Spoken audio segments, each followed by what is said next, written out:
sikap dari Dewan Pers terkait adanya teror yang terhadap media Tempo seperti apa, Bu?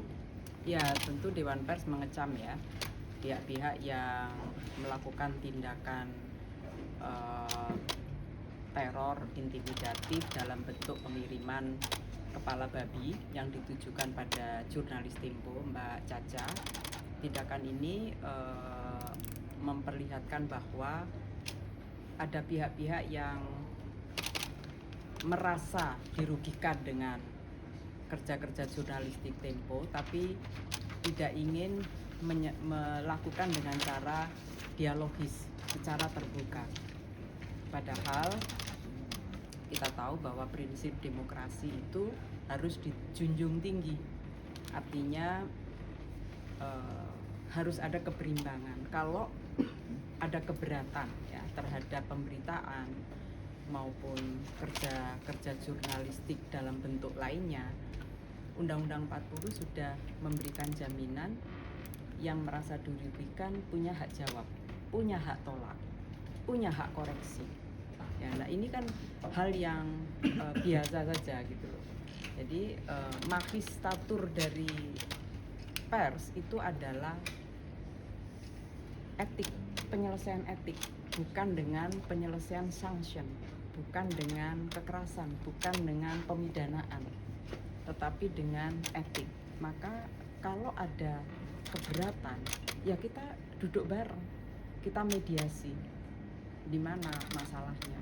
Tapi kalau menteror, mengancam, gitu ya, menakut-nakuti atau membuat gerakan-gerakan mobilisasi yang seakan-akan semua yang dilakukan kerja jurnalistik itu tidak benar gitu, itu kan nggak boleh dilakukan. Jadi sebelum kejadian teror itu siangnya sebetulnya ada sekelompok orang yang melakukan unjuk rasa ke Dewan Pers ya, yang dituju juga Tempo, tapi mereka tidak dikenal sebagai penggiat ya, karena apa yang diharapkan itu tidak tersampaikan kepada kita. Ibu, adakah upaya yang dilakukan oleh Dewan Pers terkait dengan ini agar tidak terjadi lagi di Tempo? Jadi semalam kita ada Dewan Pers kan punya mitra dengan tim koalisi keselamatan jurnalis. Kita rapat bersama-sama dengan Tempo untuk lalu memutuskan melaporkan ini kepada aparat keamanan. Kenapa kita lapor kepada aparat keamanan? Karena tindakannya itu adalah tindakan kekerasan, tindakan anarkis, tindakan intimidatif, teror gitu ya. Dan itu adalah bentuk kejahatan terhadap tubuh. Maka pihak keamanan diharapkan bisa lebih cepat merespon ini, bisa menemukan siapa pelakunya, apalagi sekarang kan alat-alat digital bisa sangat membantu ya, CCTV dan lain-lain. Ini diharapkan, berharap betul Pak Kapolri, Pak Listio, di bawah kepemimpinan beliau, saya yakin memiliki kemampuan untuk segera menangkap pelaku agar dapat diketahui apa motivasinya begitu. Jangan sampai menimbulkan persepsi yang liar begitu ya. Jadi kita berharap ini agar kemudian aparat penegak hukum bisa menemukan pelakunya dan menemukan motivasi dalam kegiatan-kegiatan teror semacam ini. Nah yang kedua, ini saya kira penting, korban itu kan juga mengalami trauma ya, trauma.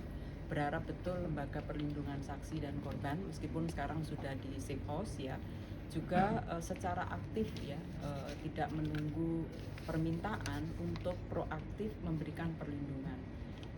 Kenapa ini dilakukan? Karena kawan-kawan jurnalis, apa yang terjadi pada Mbak Ica itu bisa berpotensi memunculkan ketakutan bagi kawan-kawan jurnalis lain yang sedang menjalankan tugasnya. ada kekhawatiran yang sama. Jangan-jangan kami juga akan mengalami persekusi semacam ini. Jangan-jangan saya akan menerima teror. Kenapa? Karena ini kan bukan kejadian baru. Kita tahu sepanjang tahun 2024 menjelang pemilu di beberapa daerah juga terjadi kekerasan dan belum semuanya terungkap gitu ya. Nah ini artinya kami berharap betul karena satu-satunya aparat keamanan yang bertanggung jawab terhadap keselamatan jurnalis dalam menjalankan tugas kalau ada teror semacam ini ya aparat kepolisian. Maka atas nama Dewan Pers dan Insan Pers kami mohon betul Pak Kapolri dengan seluruh jajaran untuk segera menemukan pelakunya dan bisa diidentifikasi motivasinya, sehingga berharap ini tidak berulang kembali. Karena kalau ada pembiaran ya pasti akan berulang, akan dilakukan dengan model dan bentuk yang lain, dan itu tidak kita harapkan. Terkait demo yang tadi demo di Dewan Pers itu aspirasinya apa, Bu? Atau tuntutannya apa, Bu? Nggak ada, nggak menyampaikan apapun, cuman lewat aja di depan. Ada indikasi dengan apa keterkaitan dengan Tempo? Kita cuma lihat di potretnya aja, karena di potretnya itu terlihat ada tulisan Tempo gitu, tapi itu siapa yang melakukan itu bahkan kami tidak tidak menerima organisasinya itu komunitas yang komunitas itu ada nggak diketahui komunitas. Isunya soal apa juga berarti nggak tahu. Sekitar jam berapa? Jam 2 siang. di hari yang sama ya.